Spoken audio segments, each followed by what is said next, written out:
Fellow travelers, join us on a journey into dissonance, a sense-making sojourn through humanist nightmare fuel. If you are receiving this transmission, then you too are part of the resistance. Hey travelers, in today's stream, 'twas the slap heard round the world. For some of us, it's too great a reminder of violence much closer to home. Dr. Siraj and I discuss what it means for our Black communities to witness an act of violence between two Black men and see the aggressor's act is rewarded. Why are some acts of violence acceptable while others are not? Most importantly, what does it mean for people watching at home to see an actor who is revered by many condone violence as a method of resolving conflict, especially in this world where so many Black men are imprisoned for similar conduct? Let's listen in now. All right, Nadine, we are back for another Humanist Nightmare Fuel. Yes, we are. Placing this in the context of chronology and time and whatnot. You know, we've been working on edits. You've been doing some amazing work. Yeah. We've been posting. We're in that process of posting that content. But the content stands on its own. It's got a lot of stuff going on, and it doesn't necessarily exist in a particular space and time, but it exists in space time in general, right? It is discourse on the human condition, and that's what we do. We look at things that are happening, like our work on critical race theory, like our work on incarceration and its varied outcomes, none of which are good.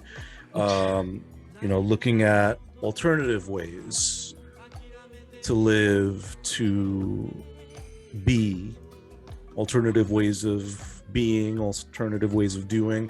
That is how we look at things through our developmental lens of making meaning of the things that go on around us. So today we're gonna begin by making meaning of what had recently happened. We're recording this on March 31st, 2022, and earlier this week, in fact, the past Sunday, of course, everyone has gone on ad nauseum about this, the slap heard around the world. Will Smith, who, I have my own personal perspectives on Will Smith. As everyone does. Yeah. So I'll share, a little bit of varied perspective on him as an artist. His music is terrible. It's just me. But his work in Ali, 6 Degrees of Separation, and several other films is quite astonishing, actually, right? I really think he's really good, and those were very different types of films. His whole action hero franchise, it's okay. I really liked Enemy of the State, but I thought that's because the story was really good. Anyway, that's him as an artist. And he's focused on a lot of stuff that he's done philanthropically and whatnot. I mean, I think he generally exists to represent himself, from my view, as a very humanistic individual. Chris Rock, he has done his work as a stand-up. He has paved the way for especially comics of color. They're both iconic. Men of color in this country. And they decided to just take a big shit on all of that by acting like fools. Well, they didn't both act like fools. Yeah, they kind of both acted nothing. like fools. Yeah. Well, They both acted like right, fools. that's right. I mean, everyone's They saying, did. we're not even going through the whole both. story. Yeah, Chris Rock took a shot at Jada Pinkett Smith. But that the thing is, that's why I hate these awards shows.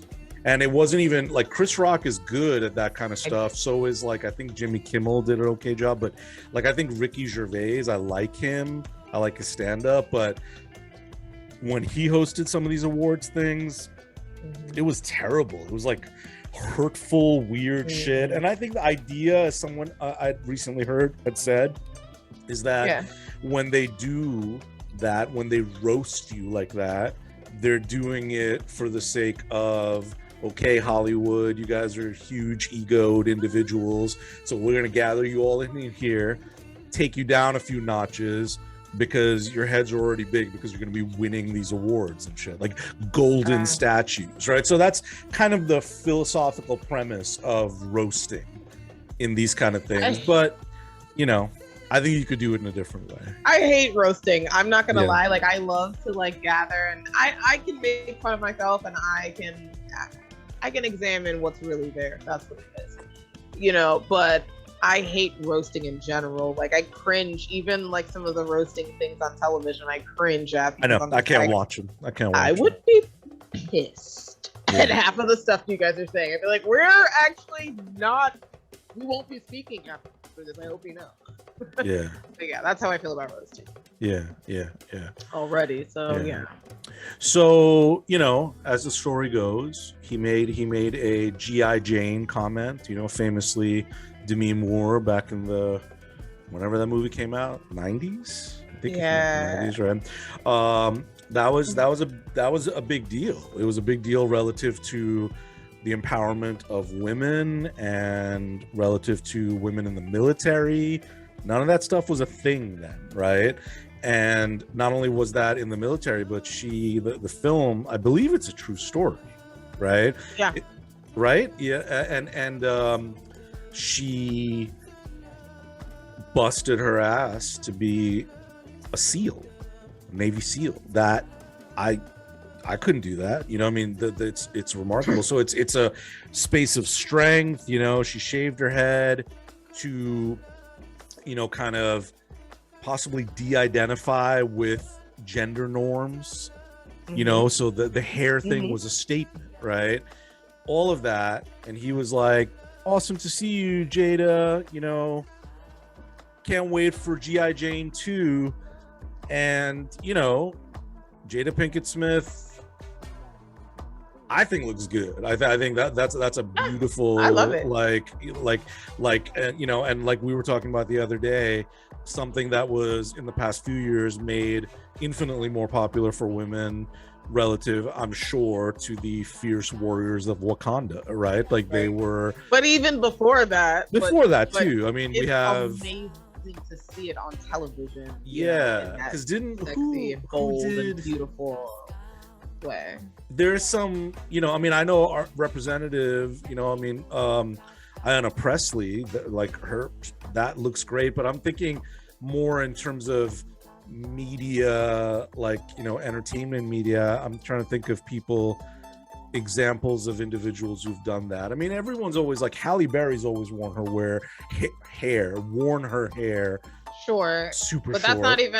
That's different than the right. way, but just in terms of the norms of women, and I think we're going to get into this. We got a lot of different things to get into because we got to get into black hair. We got to get into what's expected as, I guess in this case, the beauty of women. What the norms are that are set for that, how they're set as European norms and very white norms, and that exists across culture. So it's about women of color, not just black women, not just black American women. But let's stay. We'll get into that. Let's stay with this reaction though. So okay. So let's just begin with.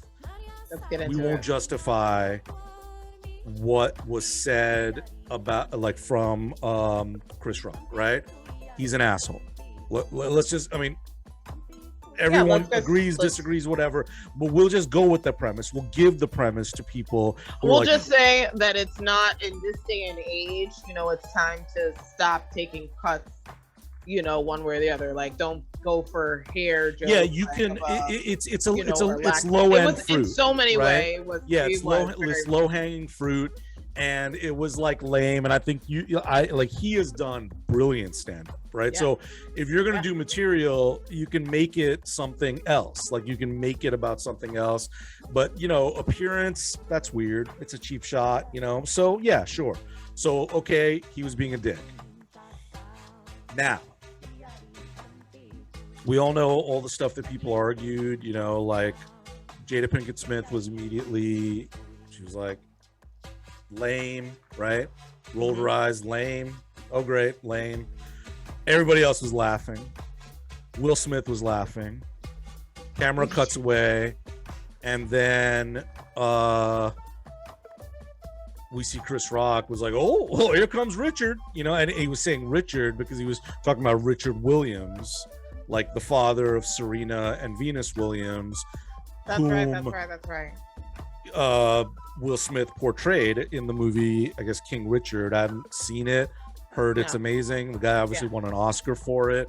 Yeah. And he swaggered on up and unloaded. Like, he did a full pivot. Like, it wasn't even just like a arm slap. The guy knows how to hit, and he took a full pivot swing. I thought for the longest time that it was a punch. I think I disagreed. Yeah, it looked like a punch. It was not a slap. Right? That was a, and I had to see it in slow motion. And Will Smith, I don't know, 6'2", 230, 240, right? Yeah. Big dude. If he took a shot at me, I would hurt and I would go down, and whatever the case was, especially if it was a shot that I wasn't ready for, I wasn't guarded on. And that's what was, I'm sure Chris Rock felt some sense of menace, because he was like, oh, this is like, I mean, people probably thought, or he probably thought, it was a Kanye moment. He's going to come with the mic and be like, look, it.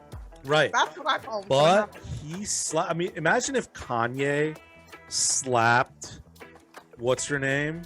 What was her name? It'd be a whole Taylor Swift. Taylor Swift. Imagine if he slapped Taylor Swift. Holy shit. Bro. What would that be like? You know what that would be like. Yeah. So we have in those two things, we have two, I like that juxtaposition. We have Kanye, Taylor Swift, and we have Will Smith, Chris Rock. So we have an issue in both those situations. We have a black man being aggressive towards a white woman, and then we have black on black violence. Way to go, Will. Way to go. Like that, just there, I will leave it. If this mic wasn't on a stand, I would just drop it. Because I'm just like, what else do you have to do? Do you have to really give optics to the entire fucking world that black men are going to just beat on each other when there is dispute? Justified dispute, unjustified dispute? I was really disappointed because I thought that it was going to be a powerful moment, right? I thought that it was going to be a powerful moment where Will, like corrected the obvious, I do think, Chris, and I'm not going to justify anything and say who I like or don't like. I'm just talking about two men that I saw. One, where I was like, oh my God, why? And I thought that this was going to be a correction of that. You know what I mean? Let me tell you about what you just did, or let me share with the world why that shit is not okay. Instead, he did some shit that was more not okay. And I really wasn't even ready for it. I didn't expect that at all. At all. Yeah. Yeah. And, see, this is the thing that is why, this is why it's tough, right? To even like talk about it, but like I'm going to, of course, because Right. why else am I here? But like, you know, on that stage, who I identify with, What?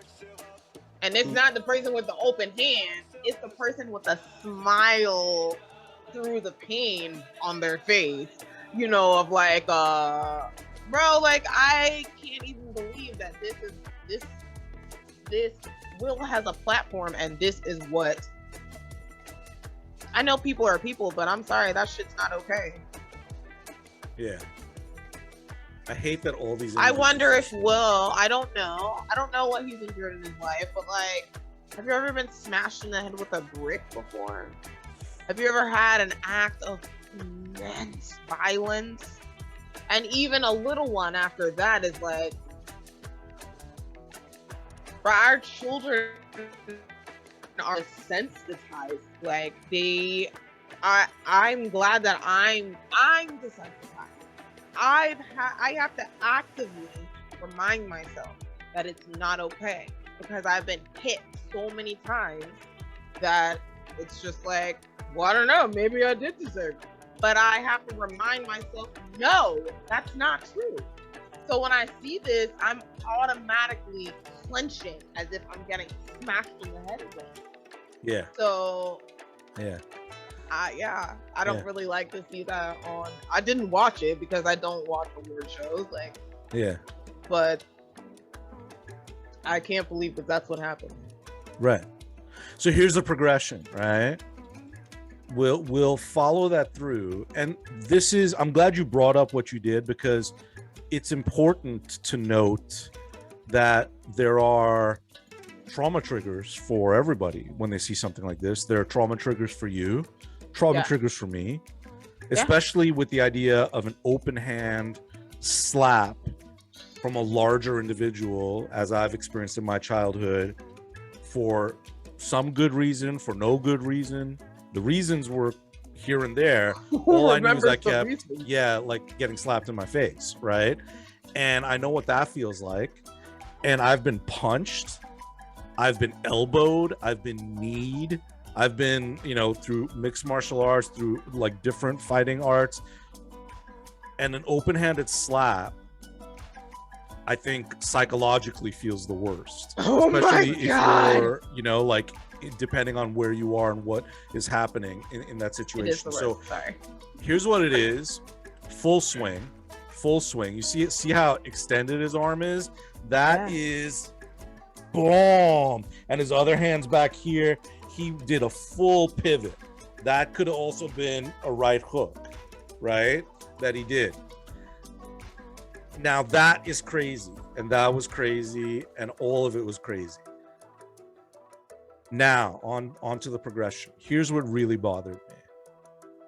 Okay.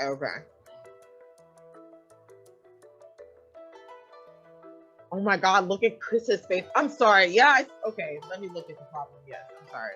Okay. Because Tell me, what do you see in here? Even the person that just got slapped in the face is looking at you like, well, you got a real fucking problem.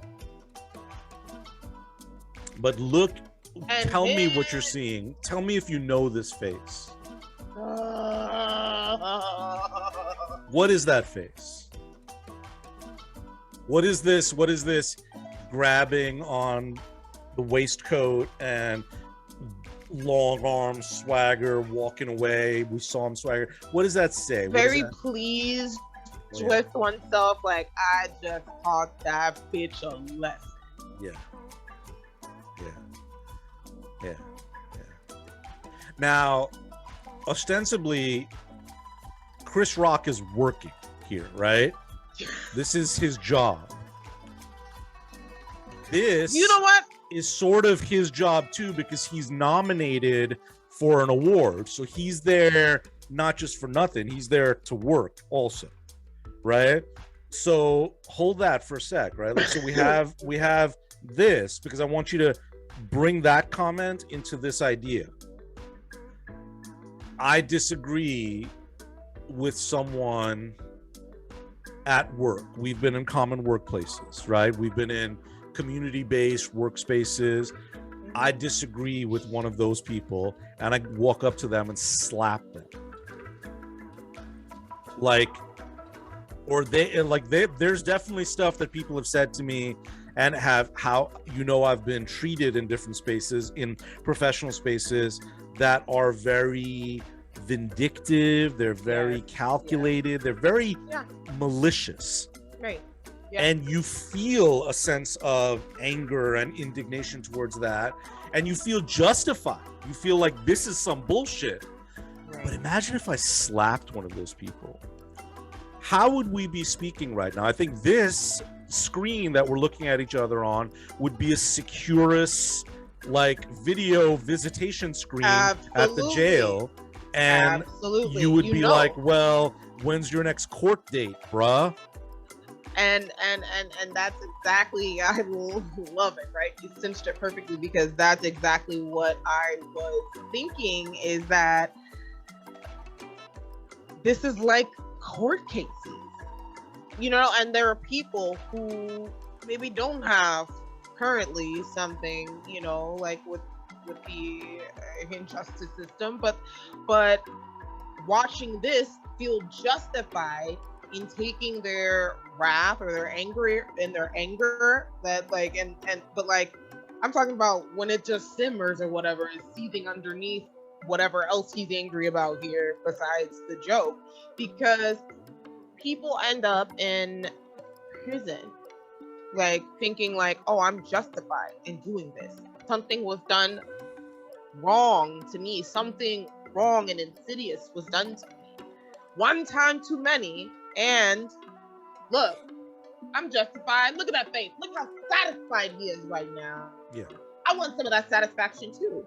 And then, but except, excuse me, there's not the resources. The people I'm talking about don't have the resources that he has to be able to but people are not even, it's a discussion of, the academy is trying to say what they're gonna do, and Chris didn't press charges, so he doesn't have the worries that some people that we know in our community do have, but they're watching.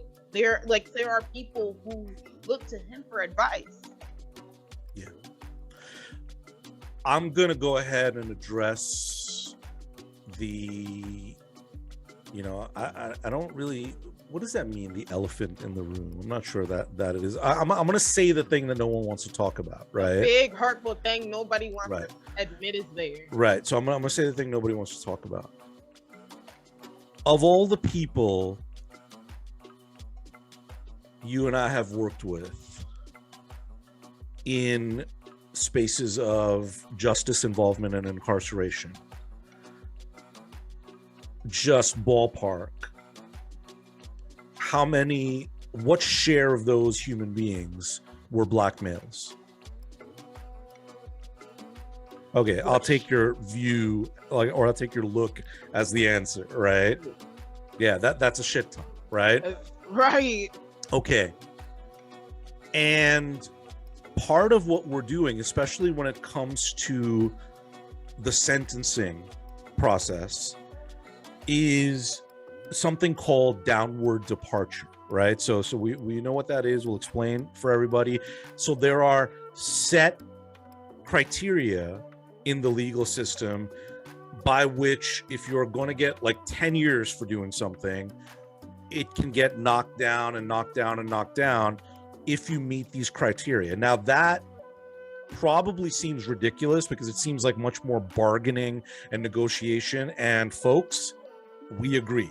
The justice system is weird, and the way that's what they're doing. It's like they might as well still be slave days on slave auctions. They walk 9 black men in chains and things, and then people in suits argue about how much and what's this and that. The optics don't look that good. It looks pretty much like it always has, with black men in chains and white people arguing about them and bartering, right? So, okay, so there's that bartering that goes on. But we took that as a legitimate thing to say, look, if you have space for downward departure, if there are policy criteria that are in place to address that, then let's really assess whether people have come to this point, because ultimately it's what threat, ongoing threat, do you present to society? That's what the judgments are usually based on. And especially in cases of violence, because there's a lot of nonviolent acts, but in cases of violence,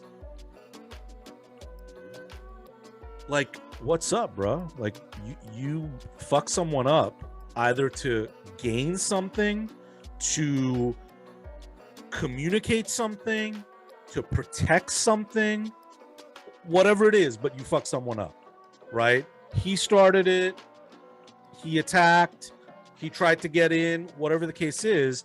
There's a lot of different circumstances in which that occurs, but we're not looking at those. Let's take Will Smith and Chris Rock. Not the why. I mean, the why is obviously an issue. It comes in those spaces, but you know, when you're in court, you generally get this one sense, and that is usually the thing that's been done. Everyone's in agreement. It's been done. There's not a lot of moments where, like, Matlock moments, like, and Your Honor, it was another person. Like, that doesn't happen, right? It's been done. Now what, right? Right. So we work with people to come to a real understanding, developmentally, behaviorally, of what that circumstance was that brought them into this space. What got them here? How did they get there? What were the effects? What were the traumas that informed this behavior and this type of coping mechanism and this type of reactionary behavior? All of that, right? We do all that. We work with it. Individuals who have come up communicating in the language of violence, who have known how to settle disputes through violence because that's how you do it, right? All of that stuff, speaking that understanding, saying to generally white people in charge, sitting in spaces of either arbitration or judgment, and saying, you guys, it's not like you can go to Whole Foods and disagree on whose banana bunch that is and get into some argument. That's not how these things happen. There are some places in this society, in our communities, in our neighborhoods, where things aren't like, I disagree with you. It becomes violent. That's how those things, automatic, right? And we try to really work our way through these things. And we hope for change. And we hope for a different way. And we hope that our work will help these individuals not enter into a cycle of recidivism and repeat offense. We hope for all that.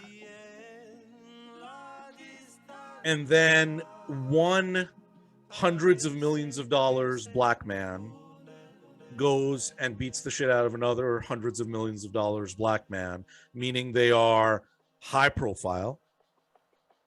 You know, this could be, you know, LeBron James slapping Steph Curry because he didn't like something that happened at a game. This could be like Don Lemon, the CNN anchor, slapping another person because he didn't agree with the point that they made and he felt offended by that. Whatever the case was, anger pops up in different ways, right? Are any of those justifiable? That's the question we're asking. But what's more so, what is it when LeBron or Will Smith, I mean, we're not saying LeBron hasn't done anything, right? Yeah, but if we're taking someone like the influence that people have, the influence that Will Smith has, social influence that LeBron James has, social influence that Don Lemon has in certain respects. What if, you know, I mean, I'm thinking about so many different people, right? Like it's just, what if, you know, I'm not going to bother. The more people I name is the more people are going to be like, this is libel. You're saying that we're like Will Smith. We're not saying that. We're just saying The Or not, profile wise, like Will we're is saying like the status of being like a lot of people. This is a household name. That's what we're saying. It's like household names that like, oh, you gotta be under a rock if you don't know who this person is. right. And the fact is, when Will Smith says like, I'm only human, yes, but you have a higher standard of responsibility than many other people, because you are highly visible and people look to you to judge behavior, because you also, like Will Smith, if anybody asks, he's like, I don't know, I mean, he's like the black Tom Hanks. He's like a good guy, you know. He's like the Will Smith is the good one.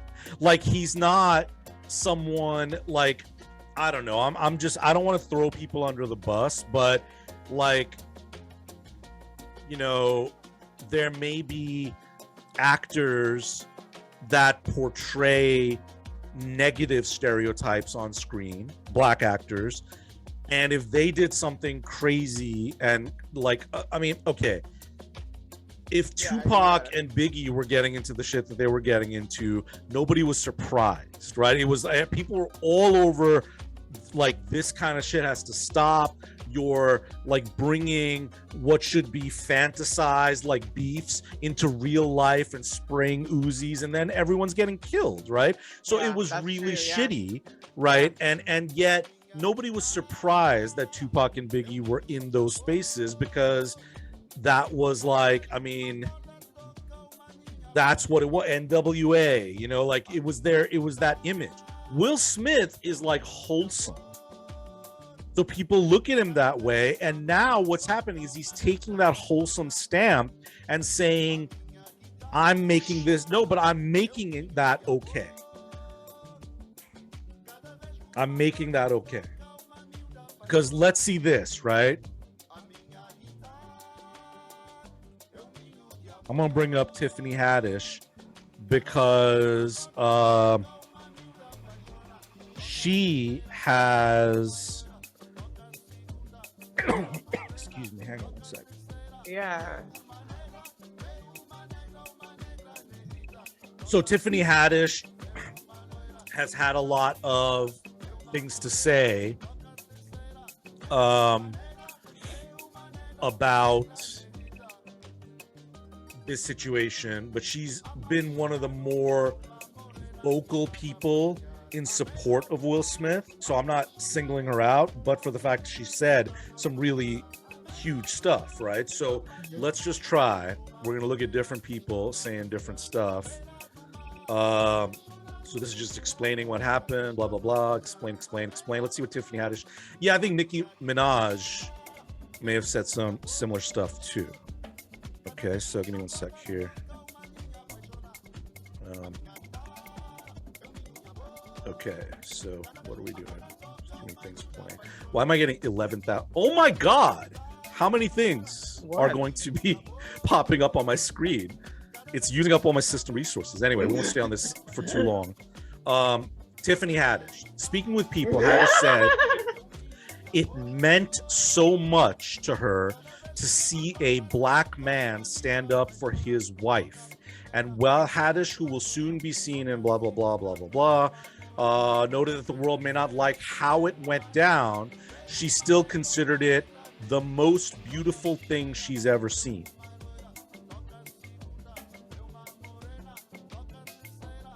Has she seen people, like children, surviving oppression in Ukraine? Isn't that a beautiful thing? Has she seen a child being born? Has she seen reconciliation and restorative justice between people? Because, you know, she said, as a woman who has been unprotected, this is important. Yeah, right? yeah. Because even I was just about to I've say. seen. Yeah. I mean, let me bring this up, right? So this is the Malcolm X quote on unprotected black women. That's probably way too much, but let's see what he says. No, it's probably right them out. Right. Yeah, Malcolm X stood up for black women when few others would. How he stood up. Please stop. please. All right, here's his Papa, quote. cut it out.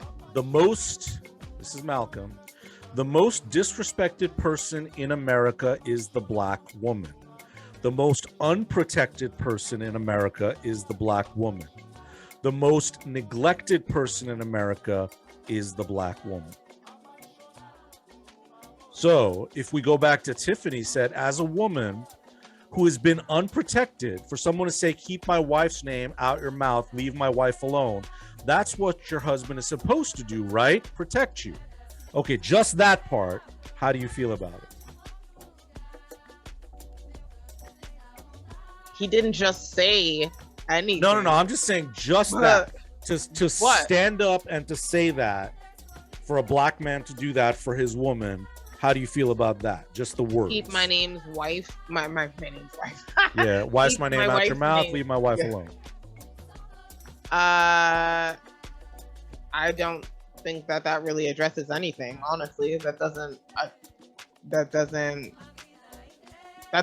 nothing. Honestly, like just those words don't communicate anything.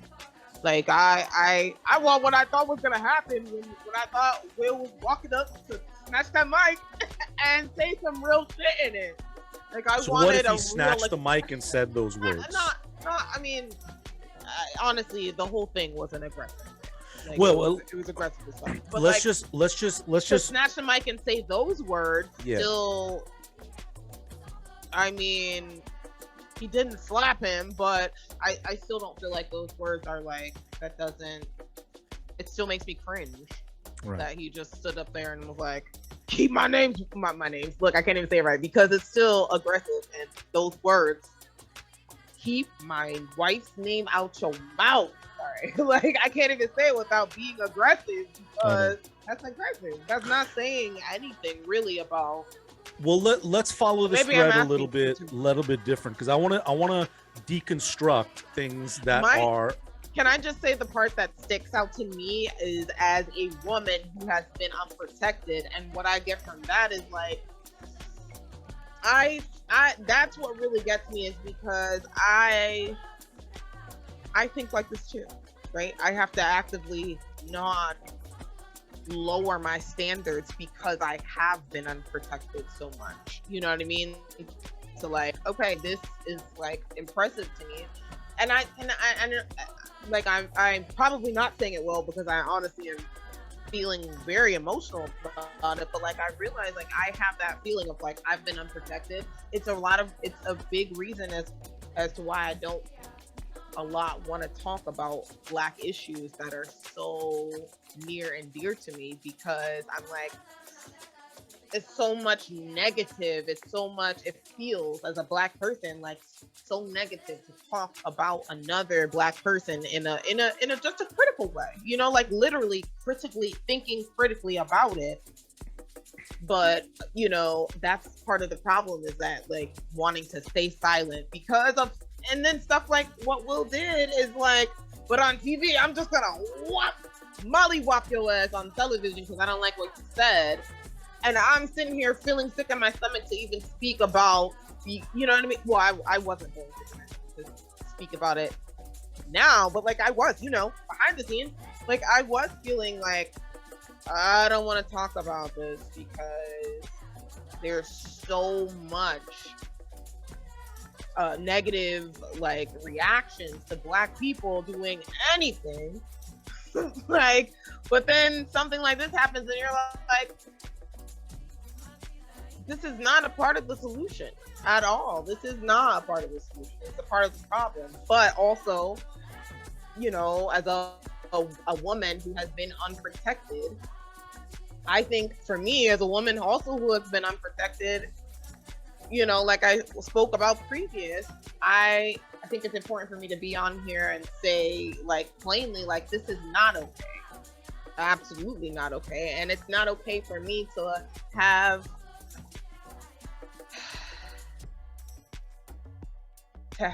like, if I wouldn't want to just be slapped for anything, if I do something dumb, I don't want to get slapped. I don't want to get the shit slapped out of me, the taste slapped out of my mouth if I make a mistake. Just like I don't want to be in prison, you know, or like it's not okay, and it's difficult sometimes to separate the abuse that's been done to you, like from the desire. Well, not even separate, but it's to distinguish, like, this is the abuse that's been done to me, or maybe to connect. Honestly, it's difficult to connect the fact that I also want to cause pain, like, and you know what I mean, like, that's a real thing as a human being. Like, Will Smith can say it, so, like, as a human being, like, yes, I have to pull that apart, like, the need to cause pain, because I've been in pain. I've been in so many situations where I've been unprotected, but I still don't think that we'll have the right to slap another person because he said words, hurtful words. But still, like, that's not, I don't think I want to say that that's the bar. I want the bar to be the bar is higher. It's not even where I want it to be. The bar is higher. It's not okay. Yeah. So, okay. Let's follow your emotion and deconstruct the different aspects of it, right? In conjunction with what Tiffany Haddish has said, which has, it's triggering in a lot of different ways for you, and reminiscent of different aspects of your own experience. Let's just go back to Malcolm. Yeah. This photo looks like this for a reason. This photo and that quote are over 50 years old. So they're older than both of us. There was a time when not only were there not protective factors for Black women available, and notice I'm saying protective factors, right? Something like it's not just that Black women were neglected. Black women had the compound effect of misogyny and racism to deal with, right? Now, but yeah, when we've been to different, like, think about the Juneteenth rally, right? That you and I had once, hosted, and we delivered some talks at and whatnot a couple years ago, and there were a lot of very strong Black women there, including yourself, that were speaking out against current present-day oppressive factors, right? And if I walked up, because I was there and I was filming, right? Instead of filming, I walked up to you and to a few of our colleagues, and I just said, hold on, let me just take this mic. You guys relax. I'm going to protect you. I'll take care of it. What does that feel like? I'm going to fight this fight for you.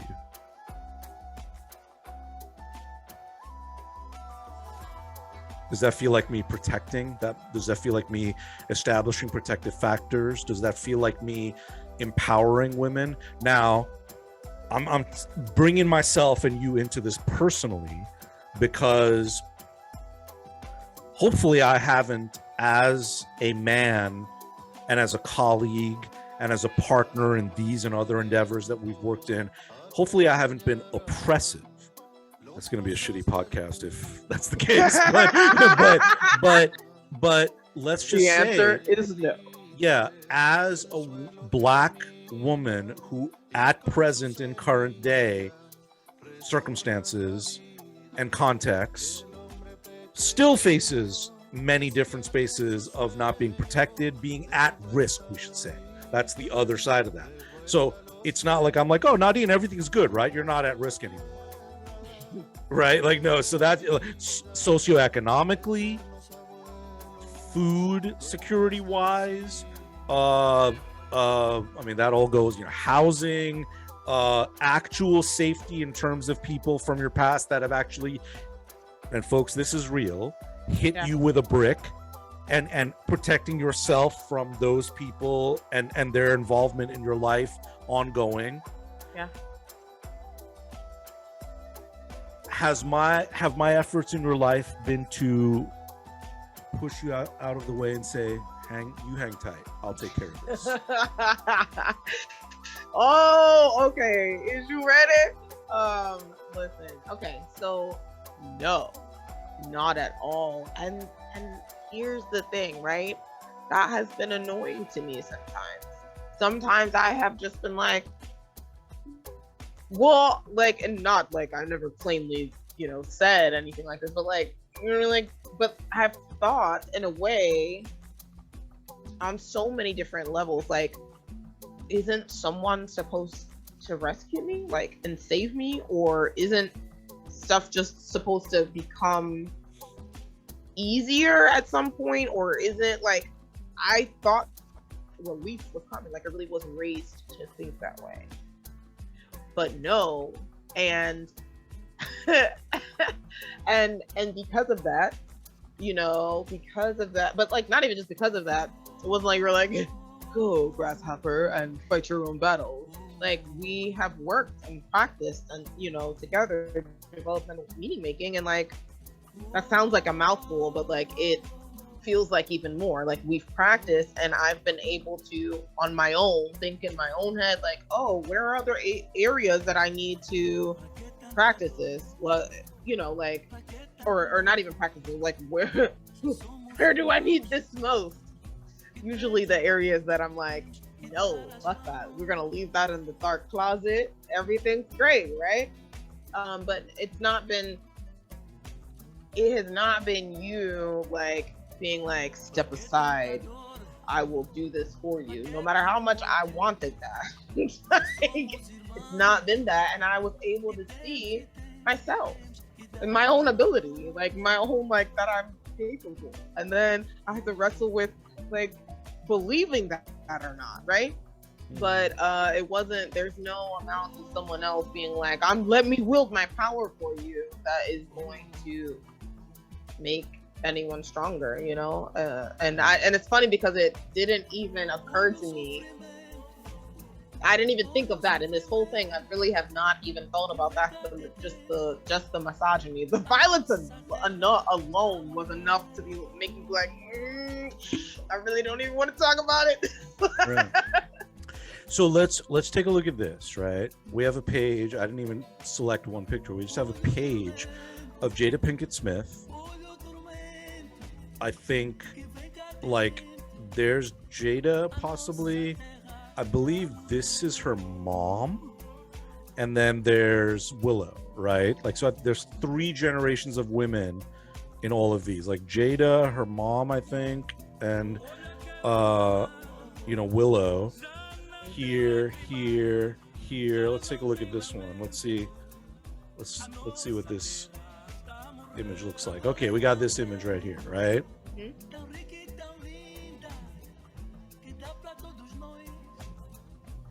Do you think this communicates this effort that they have made to do this show, to represent themselves, to do this work?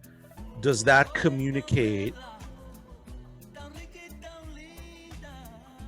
their need for men to rescue, support, or fight for them?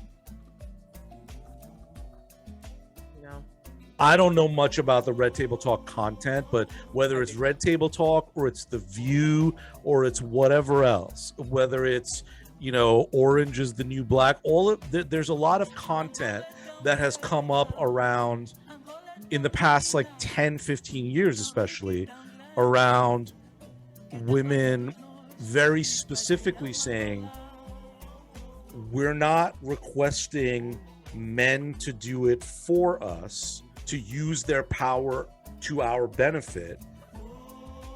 We want the power. We want a piece of the power. We want you to share the power, or motherfucker, we're going to take the power. We want our own power. Correct. So, if that's the case here, And if there have been efforts to work towards what Malcolm has said, this is still true. This is still true, right? But in the way that people have done what they have done, black women have stood up, right? All of Black Lives Matter began with black women, right? Yeah. Did Jada Pinkett Smith need will to do this? Or this? Or swagger like this? Like, what did that do for this right here? Look at this. What did that do for all of this?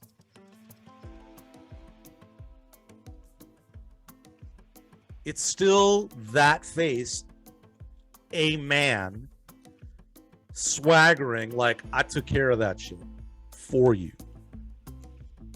So you see, I'm poking at this because I want you to like really, and from your perspective to hopefully many other people, such as Tiffany Haddish, like, you know, it meant so much to me.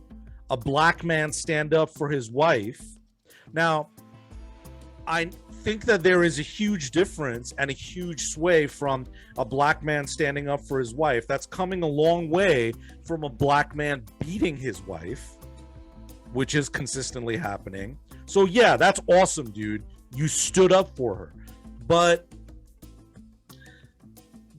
what was like, there's so many things that are not protective of this woman in that situation, right?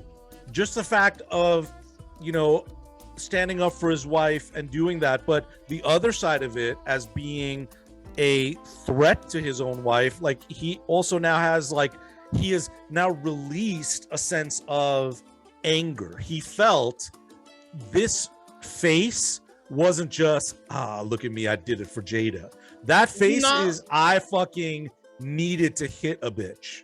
I listen, and that face is like, it reminds me of with like, you know, always we like protect, you know, identities and stuff on here, but like just someone that I've known personally that was in my personal life that felt the need to protect me as well.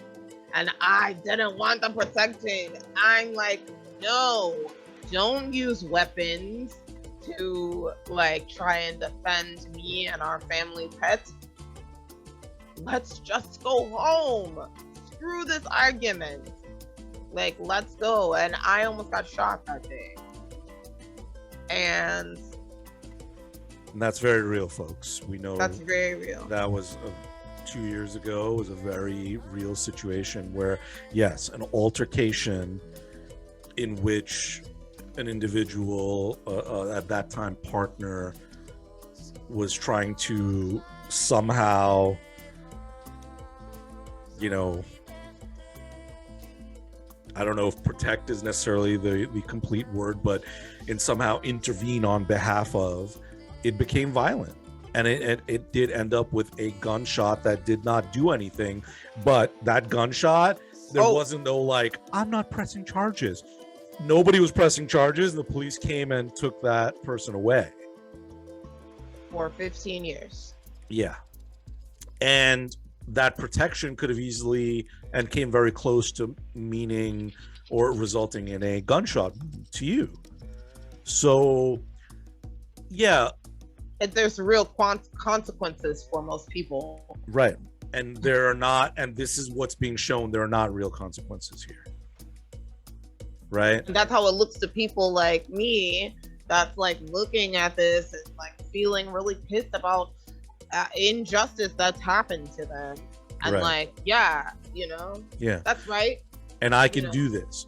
Now, this wasn't the only consequence, though, right? This was not the only show of a lack of consequence for what he just did. 10 minutes later, need we remind you?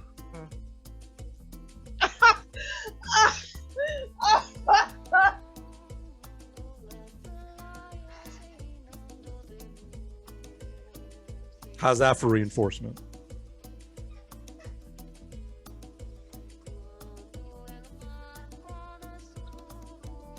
So that's what we have. That's what we have. This is now.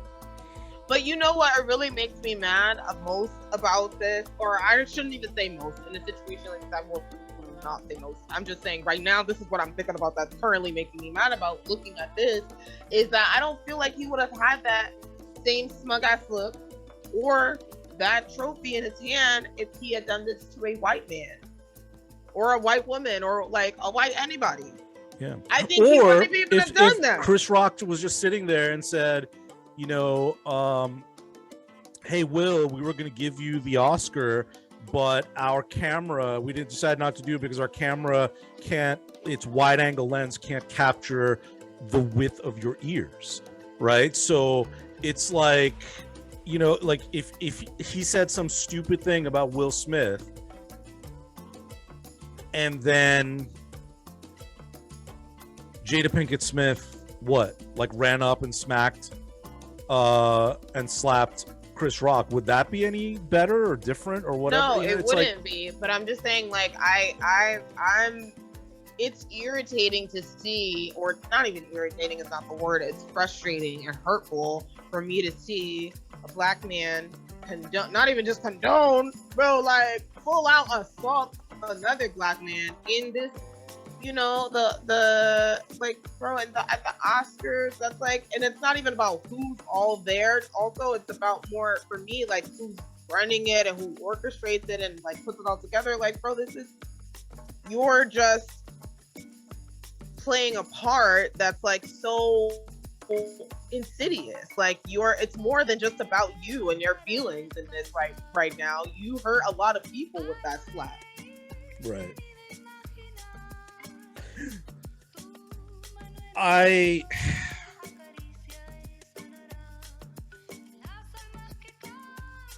It's very complicated. I mean, the roots with this go very deep, and the problem is that he is just human.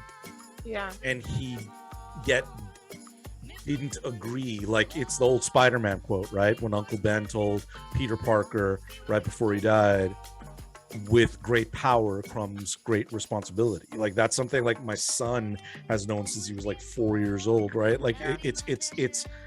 It's necessary. Like, if you do something, it causes waves. Like, you've got to be careful about how you represent, because you are, I mean, it shouldn't be that this guy who pretends for a living is one of the outer limit, you know, just the leading edge of representation for Black American men. Wouldn't it be better if it was like, I mean, who's more popular, him or Neil deGrasse Tyson? Some people might even still say who. Well, he's an astrophysicist, folks, and he's got his own controversial shit, but that guy at least represents like, oh my God, this guy's talking about the universe and about the nature of reality. This guy may do that, but he's pretending. Other people write his shit for him. You know what he does in real life? He slaps people. He's not King Richard. He pretended to be King Richard. So anyway, let's just go to look at some people. I want to see a few different people respond.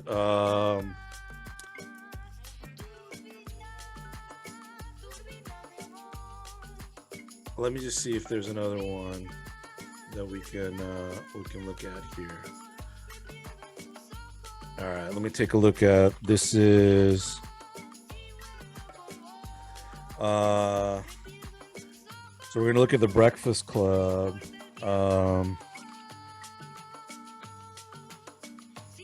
And let's see what comes up relative to that. All right. Okay, so let's take a look at this. You ready to take a look? Yeah. Let's go over here and take a look at what Breakfast Club was talking about. JNV, Angela Yee, Charlamagne the Guy. We are the Breakfast Club. Now, if you're just joining us, we're talking about the Oscars last night. Now, congratulations to everybody that won Oscars, but This incident right here took the shine. Chris Rock was doing a joke. He was about to give the award away for best original. What was it? Best original. Best original documentary. Best original documentary. Which Questlove won. Salute to Questlove. And this is what happened. Wow. Will Smith just smacked the shit out of me. Keep my wife's name out your fucking mouth. Wow, dude. Yeah. It was a G.I. Jane joke. Keep my wife's name out your fucking mouth. I'm going to, okay? Okay. That was a greatest night in the history of television. Okay. I thought that Chris Rock did a joke on Jada Pinkett, and Will Smith had a problem with it. My first thought was, that's not real. Oh, no, I didn't think it was real at first. I didn't think it was real. I didn't think it was real at first until I seen Chris kind of halfway stuttering a little bit, and then Lupita, I seen her face, and then when he started cursing, because it went online immediately. I guess the foreign version was the version where you could hear the cursing, and then I knew it was real. What made me know it was real was the fact that they froze the broadcast. Correct. And then they took out all the audio. Yes. That's when I was like, hold up, that might have been real. Yeah. You know what I mean? And then I had to think about what Chris said. I'm like, what did Chris say that set him off like that? And then I thought about, the G.I. Jane thing. Correct. We know that Jada Pinkett Smith has battles with alopecia. Mm-hmm. And we don't live with these people. Correct. So being that we don't live with these people, we don't know what Jada is probably crying about at home. That might really, really upset her. Entanglement jokes, they probably can handle that all day. But this is something that really, really impacts my wife. Will knows it impacts my wife. He stepped up to defend his family. Now, with that said, But at first, I didn't necessarily get it because when they panned to him, Will was laughing. Yeah.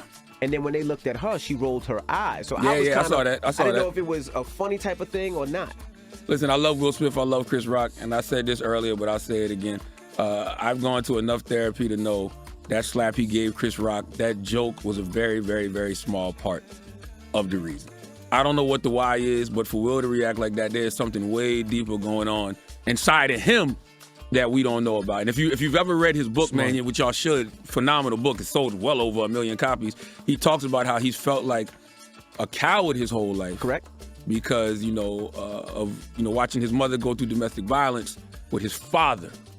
I wonder if he felt like he's been taking so much hit and people have been, coming at, his family and his wife for a while now, to where, he ended up bleeding on somebody who didn't cut him in the form of Chris Rock. Or it could be the fact that, as entertainers, sometimes you feel like, I can take it. Mm-hmm. Shoot at me. But don't shoot at my wife. Don't shoot at my kids. And when you shoot at my... Don't agree at all. I knew they were going to say that. Don't agree at all. What? He says, as an entertainer, I can take it. Bring it to me, but not my wife and my kids. Your wife, no. Your wife and your kids are public figures. They're all entertainers. Yeah. Oh, you mean, in Will's case, yeah, I see what you're saying. Yeah. Yeah, that's true. That's true. What's the boy's name? Jaden? Yeah. And then Willow and Jada Pinkett Smith. Yeah. You all have public personas, man. This isn't about like people that are hiding, or you're keeping back and whatnot. And why are you messing with my family? No, I'm sorry. I listen. But let's just bring it back to, even if it was any of those reasons, it's still not okay to go up there and solve your issue by molly-whopping somebody in the motherfucking face. But Charlemagne's... I'm gonna take that shit to court when I feel that way next time. Right. Charlemagne's... Charlemagne's reaction or his assessment was really good because there's a lot more there that was happening. Yeah. And there's other things, like they brought up that idea of the entanglement. Do you know what that is? Are they talking about their personal relationship? Yeah. That's what I call most I don't know. Let's just see what this is about.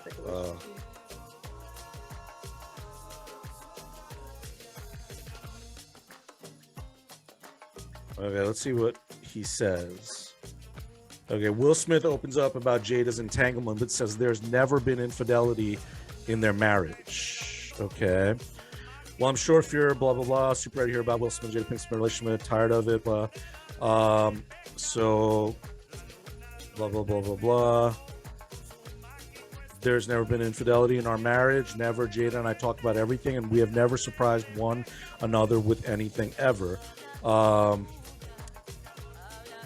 Okay, I don't believe that. I'm sorry. Yeah, there's people who doubt things like this and, you know, question it.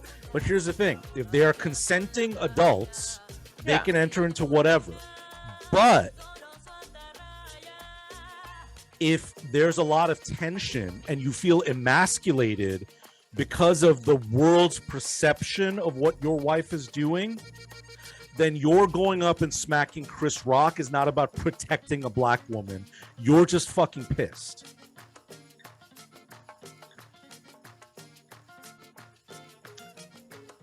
Woo! And that's like more of the like weed being separated from the shaft type thing, which I almost hate that association automatically, but it's just so good. Like that is, I can get the visual and everything of like that's how nuance works. Like, well, you know, he seemingly went up there, but yeah, you're like that picture says not to me. I protected my wife because Adam been hit in the face by somebody looking just like that.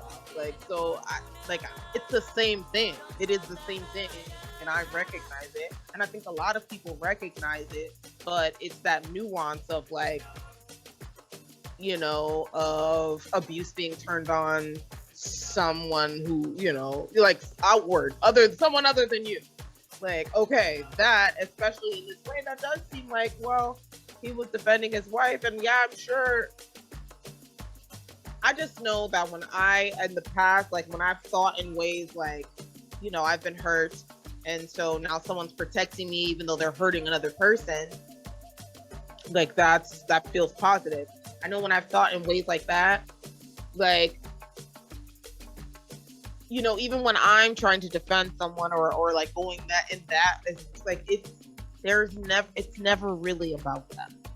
For me, it wasn't ever really about like I'm protecting even my kids. Like when I was thinking in this way, it was never really about them, and I'm realizing now that I am protecting them, or really like just like dealing with them, you know, with them, with things that's going on in their lives that affect them. And now I realize how much damage I really did when I was thinking in this way. I thought I was protecting them, really I was hurting them just as much as I thought I was protecting them. That's, you know, and I know how much it took you to get there. And that's why this is a lot deeper. That's why these types of exchanges and discourses around something like this are important, because it's not okay to just be like, that bitch got what he deserved. That's how we do. Like, it's not, and that's literally what Jaden tweeted after the fact, right? Like, that's how we do it. Wow. That's how we do it? That can't be how we do it anymore. No. So let's take a look at what some other folks have said. I don't know. This is a good thing. I just looked this up. I mean, because I want to particularly see what the black community has to say around these particular issues. So I found a couple of things that were, you know, kind of that were good. But let's just see what this says right here. Love my whole time in Atlanta. Gotcha. Crazy. You know, happens sometimes.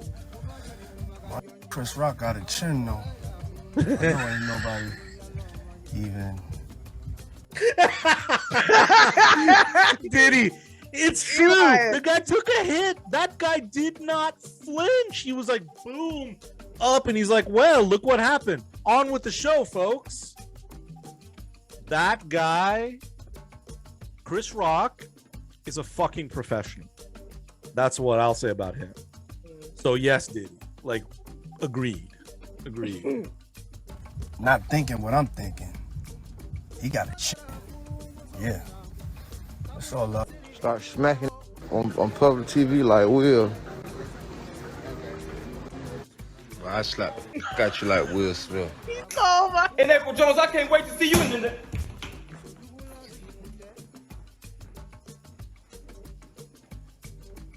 Keep my wife's name out your mouth. I said, keep my wife's name out your mouth.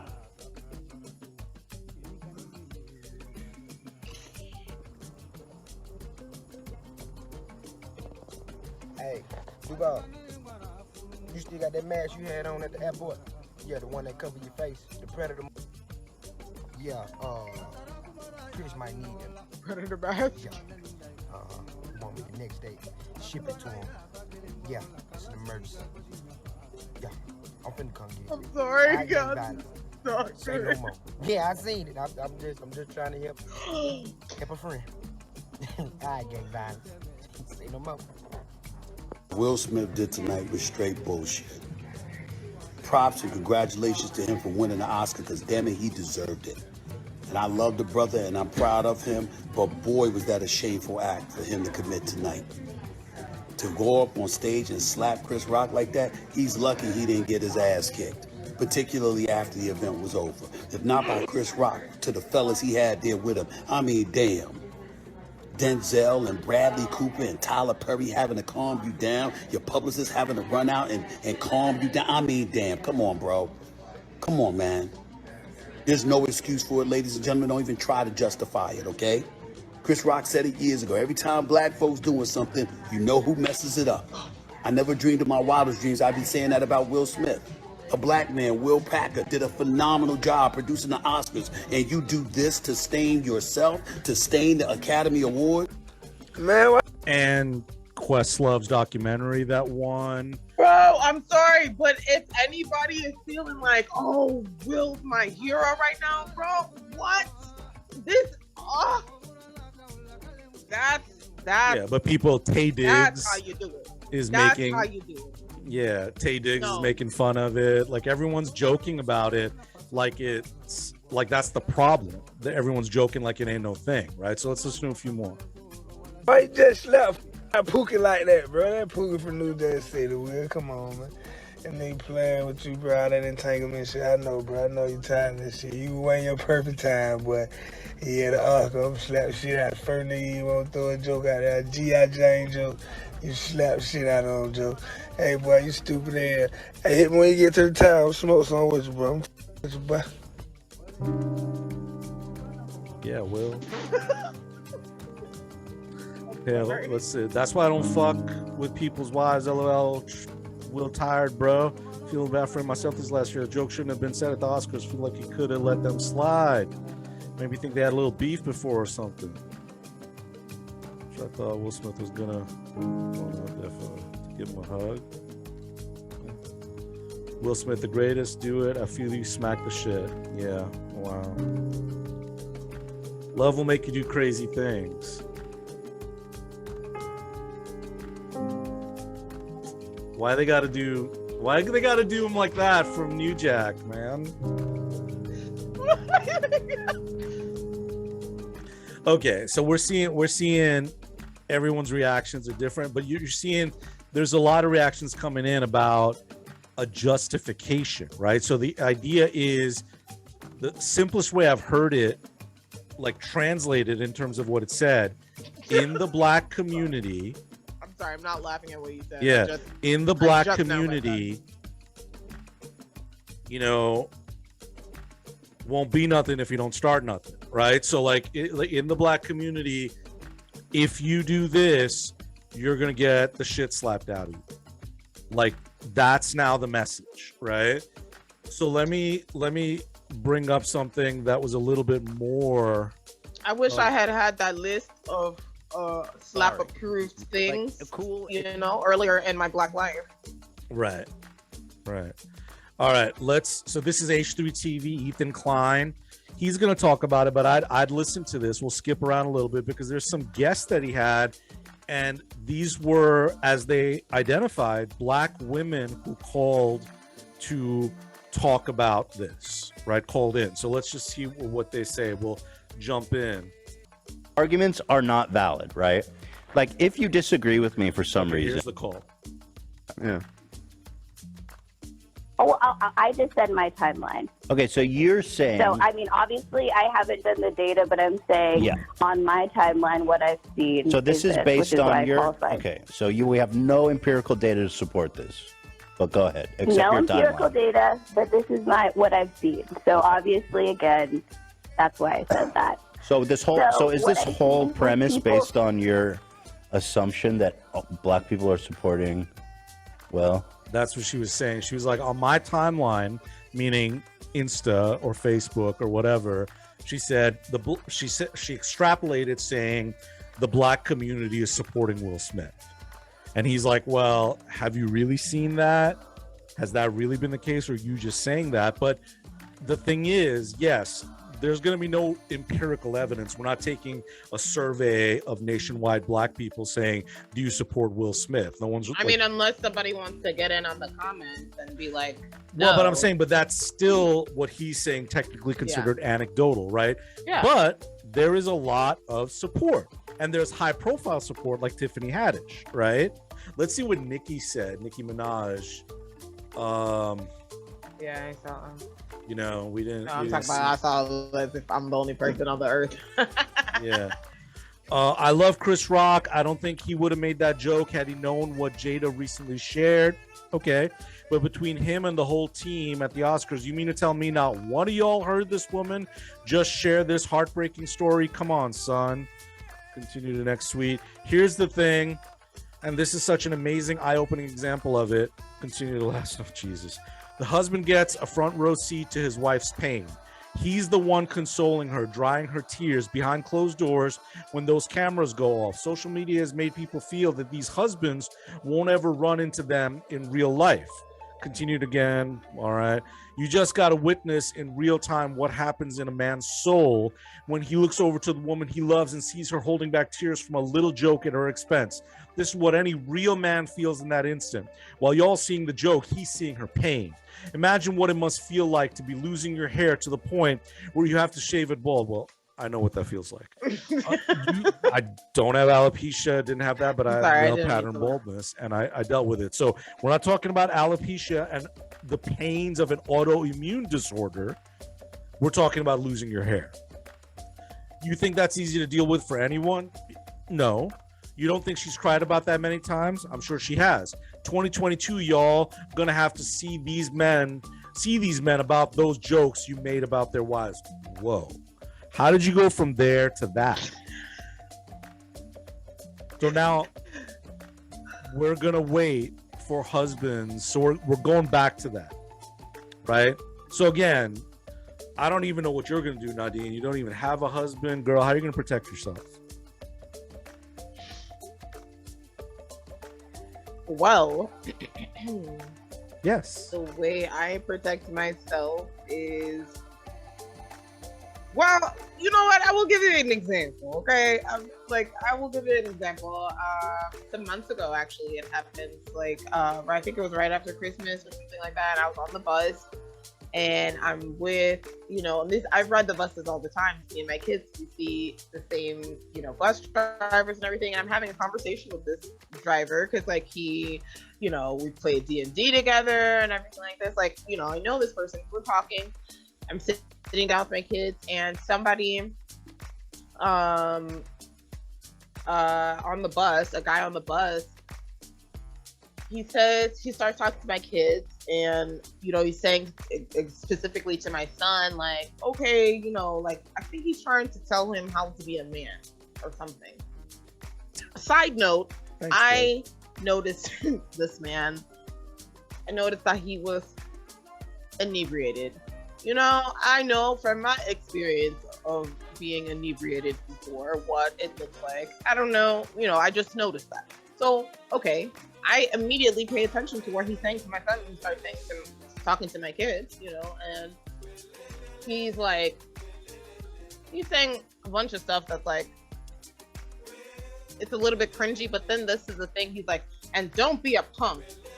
And I listen, I really perk up then because I'm like, how does he mean this? There's a couple of ways that it's all rude, and like, I don't want you to be saying this to my kids. Not even just rude. It's like, you shouldn't be saying this to my kids. But I'm listening, and then he starts going in talking more about sexual orientation, and I stop. Like, I think he gets a couple of words in, and I stop him like, actually, excuse me, sir. No, I just start talking to him about what he's talking about. And then he says, oh, I'm talking to him. You mean that kid I just popped out of my like, what? So I didn't even go there, right? I just said, well, you're talking to my son, so I'm gonna listen. I won't actually excuse you because that's my child, and I raised him not to just listen to any Blow Joe or even his family if they're saying something that is discriminatory. You don't even know my child, so I'm talking to you. And he was like, well, actually, I don't have a right really to say anything or whatever. I'm just, and he starts putting himself down. I was like, no, it's not because you're just any person. You're a person. But when you start putting down my son's mother, like, he has seen his mother put down. He's seen his mother abused, and you're doing the same thing. How do you think my son feels about that? And that man gave me an apology. He apologized at the end of it, and that was that. And the bus driver, who was actually, someone that I know, and like, we have, like I said, we played, D&D together, and so he was like, well, I was gonna get in, but you actually had it under control. I was like, I know I did. Because I wasn't trying to go in for blood for this man. I wanted him to have a human connection with me. I wanted him to feel and understand the consequences of what he was trying to do. And he backed down off of it because ultimately I don't think that's what he was really trying to do. He was just trying to be something. Maybe he didn't have a great example, and he was trying to be an example to somebody. So I just talked to him like a human. So yeah, no, I mean, I think I do okay because when I actually have that protection that we see like modeled on Sunday or whatever, like when I had that type of protection that is not protection at all, I was less protected than I am now that not even just, it's been a long journey, but now that I have found the tools to communicate what's actually going on in here, what reaction, not even just the reaction that I have, but the cause of it. Like, now I do quite well for myself. I would have just slapped the bitch. Show him what a man does. And then I would have been on here talking about you. Show him what a man does. Show him how a man deals. He was trying to show me how a man deals. And then he said, I'm sorry. That was just like a nice little joke, but, as Chris Rock would have said. But what you just articulated as an outcome of your own conscious evolution, especially in dealing with a black man as a black woman, is remarkable. And Will Smith robbed his wife of dealing with this for herself. Like, I don't know what to say. I mean, and it's hard. Like, I will just say, I'm just gonna jump right in here because I'm not even gonna lie. Like, like I said, you asked me, like, did I I don't know how you asked it, but you were like, I don't know, like, basically wield my power, knock you out of the way to wield my power for you. And it's difficult when you still think in that way, that you need that power. And I have had to think back. I still have to think back and remember that along the way, along my journey, I've never been protected in the way that I think in my head I need. That has never occurred.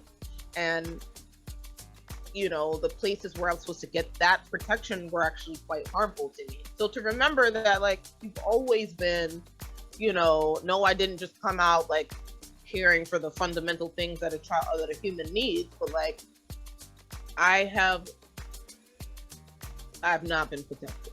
You know, that's never happened. And actually, deep in that too, like I've had to create tools for myself to like even get me on the shoulders to be able to do what I'm doing now, and realizing that, oh, I've had this power, I just didn't know how to access it or use it in a meaningful way to myself before. It has been remarkable, and learning how to like accept the tools that I've now learned and like use them and like believe in myself that yes, I can do this. I have the skills, the tools, the whatever you want to say. I like, not even just whatever, tools is like a big part of it, but I have the ability. Like that has been so difficult, right? I thought that when I had the tools, I would automatically be able to like wield them. Of course, I was still thinking of wielding instead of just utilizing them. But it was partly that, but it was also the belief that I just couldn't, because I've been told my whole life that I needed a man to everything. Yeah. And it's fair to say, based on Jada Pinkett Smith's public persona, that she knows that.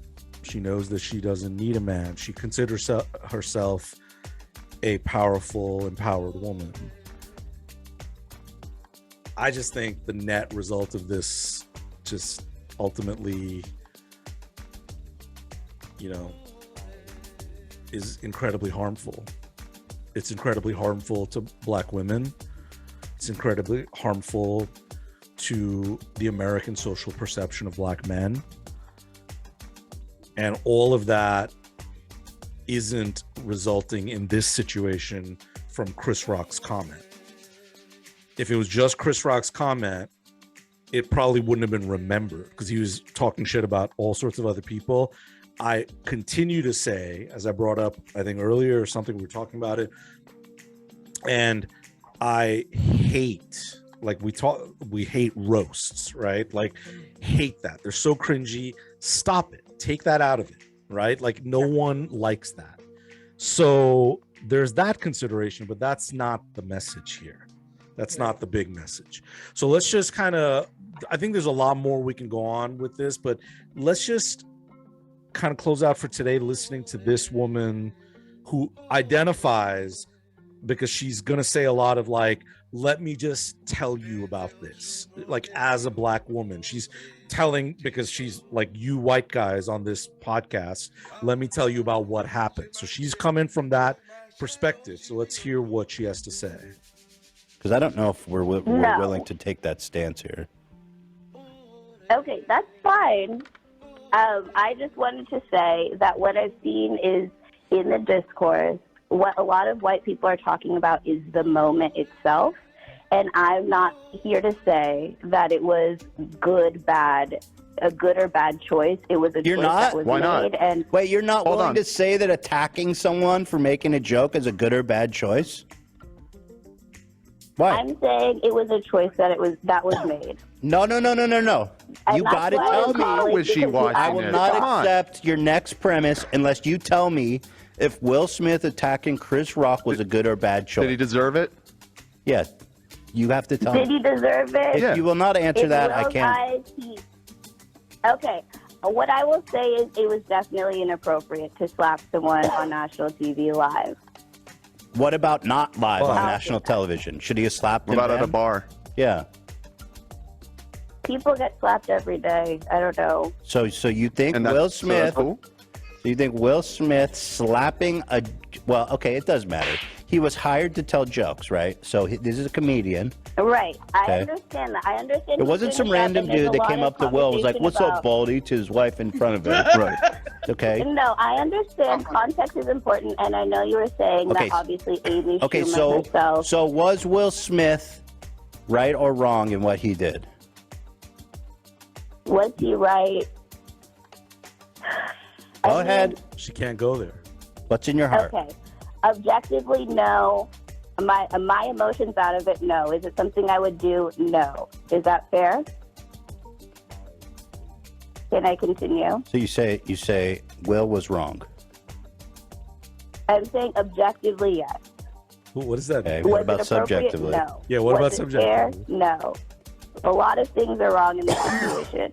I'm not sitting here trying to say that slapping someone at an event that's clearly a work event for all of these people is 1,000% acceptable and But at home, honorable. it's I'm not totally one of good. those people that's like, he was All right, go defending ahead. his wife. Let's hear what I'm you not gotta one of say. those people. Okay, so obviously what you were saying, I mean, racially speaking, in the discourse on the black side of the conversation, is that Chris Rock. By the way, she represents you and every other black person. Just accept that premise. I am because accepting she's talking that. about the black side of the conversation.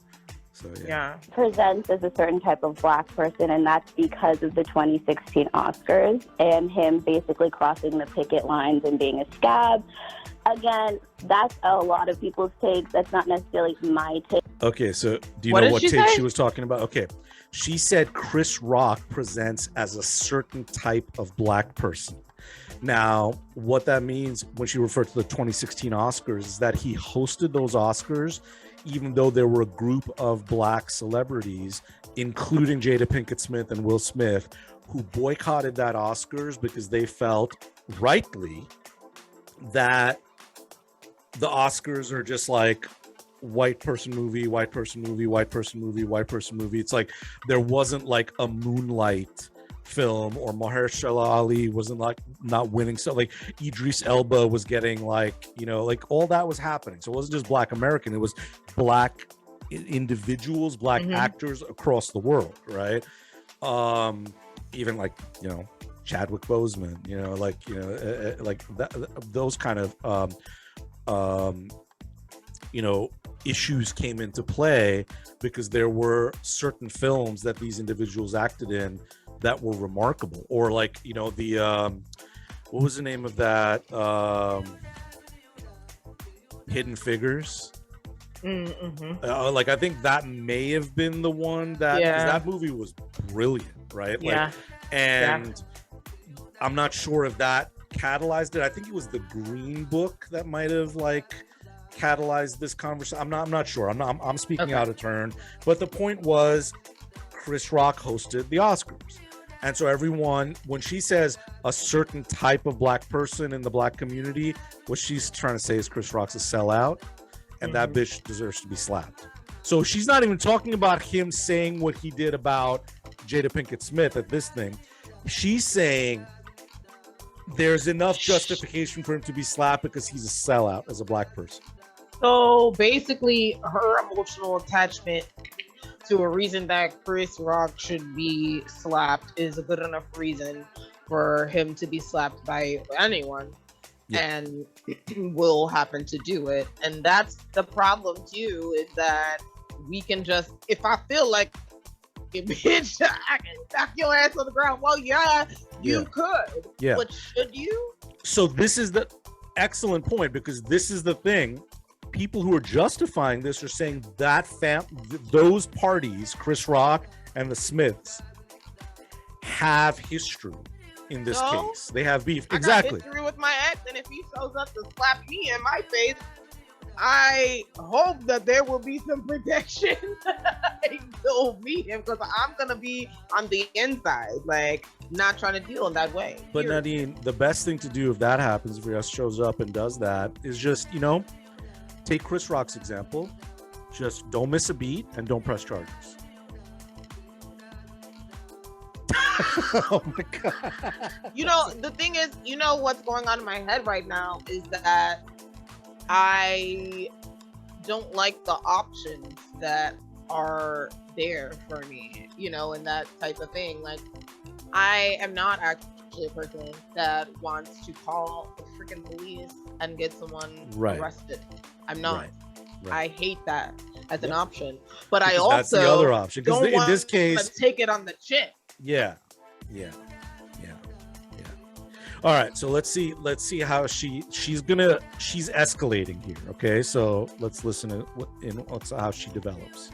Take about him choosing to host the Oscars in 2016, but my take about that is what he said about the protest in general, which was the Oscars So White protest, which I think we can all agree the industry is not very diverse. Wait, in a lot sorry, of I'm ways. lost. What are we talking about? We're talking about Chris Rock I'm did talking what? about what you were Chris Rock in 2016 hosted the Oscars, and that's where all those clips are online. Yeah. Right? So That's he him said, talking about Jada right. Rock. So what are we talking about? So Strikes he, and stuff. so he crossed the picket line in a metaphorical sense because Jada and Will were the ones who started the protest Oscars So White. You remember that, right? Not really. I don't follow Oscar The drama, but Oscars they so were white. they It were was- protesting the Oscars because They were of some protesting race the stuff. Oscars because based on race. Yeah, they were protesting Okay. because they wanted more Oh, I representation see. of So people so of Chris color to Rock be was like, nominated. I'm crossing the picket on your protest. Got it. No, well, I mean, obviously he didn't say that. No, I get it. literally I get what you're verbatim, saying. he said, but I understand. I follow. that's what people felt. That's what people felt. You know what I mean? It's like, dude, you know this industry is white as hell. Like, let's be real. They're not fighting for anything. But on top of that, he got on stage and basically is making jokes about her career and also the protest itself, which to me was a good protest, obviously, because, you know, fighting for diversity is great.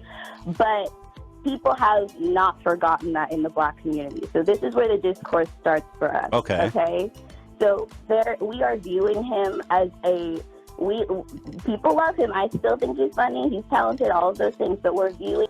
But just as an aside, totally supporting and loving Kanye, even though he batshit crazy supports Trump and all of those other issues. That's not a certain type of Black person in that particular case. Like Is it no not? one.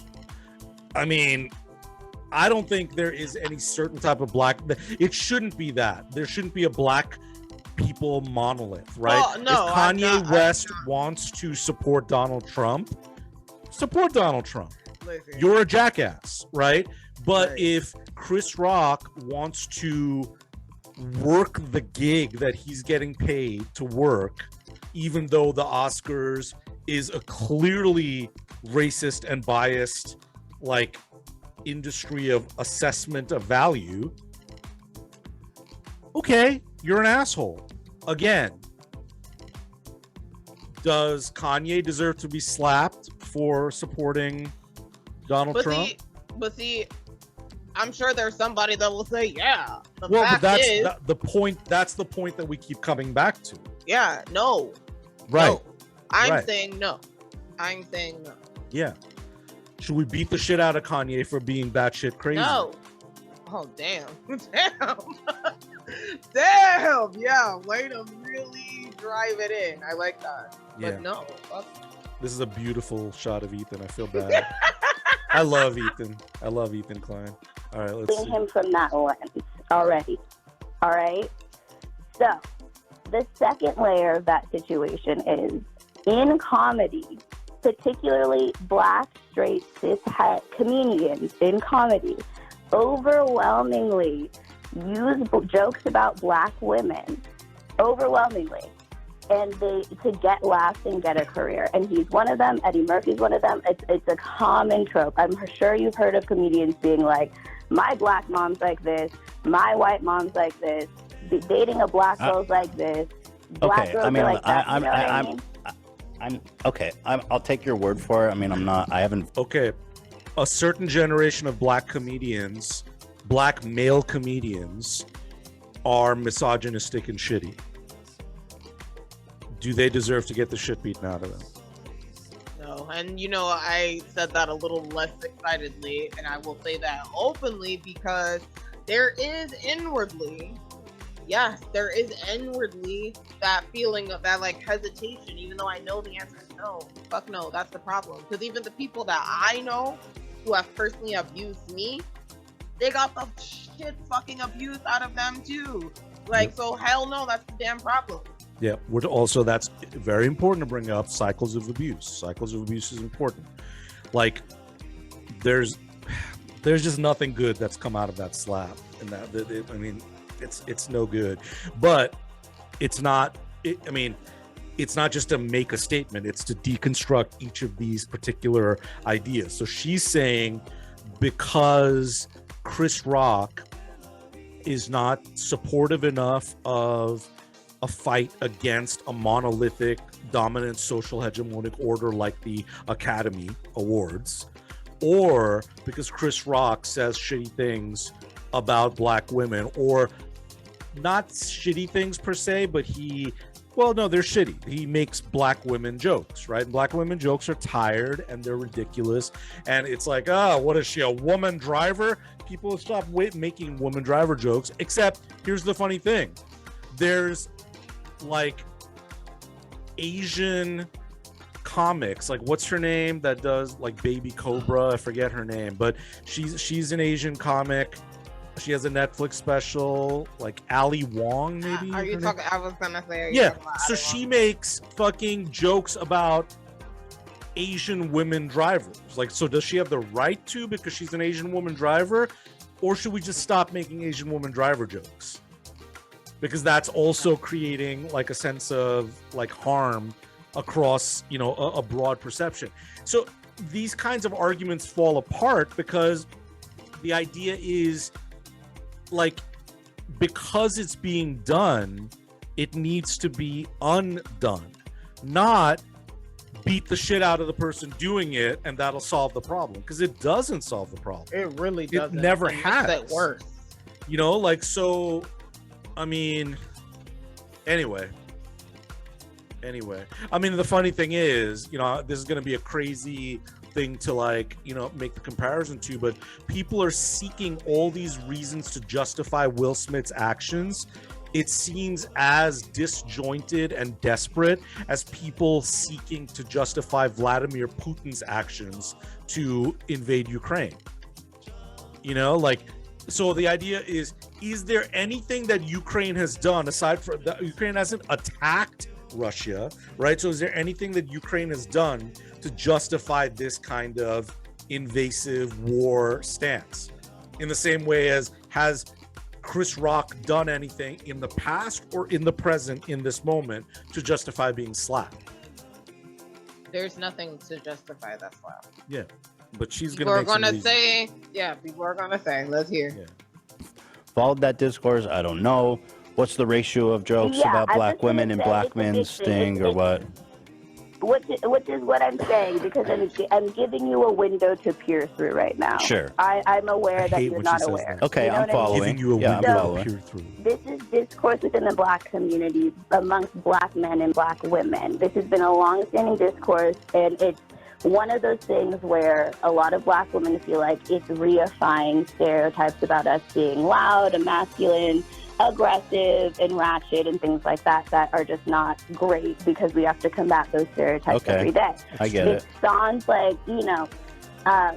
a lot of black men dress up as black women online to be funny and be ratchet and stuff, and a lot of black women just don't like that. Horrible. So again, I'm just gonna go ahead and just say this though.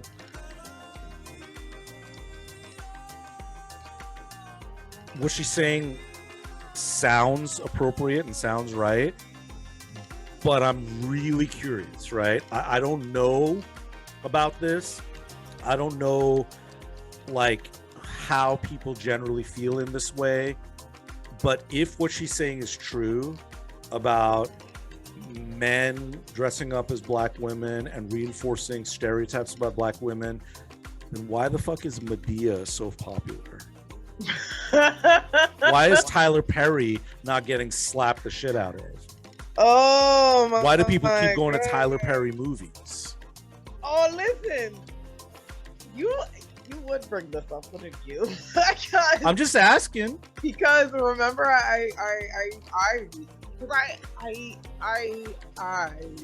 yeah. I'm gonna stop stuttering and say that I watched, the recent Tyler Perry Medea movie. I hadn't watched in a while, and I watched it, and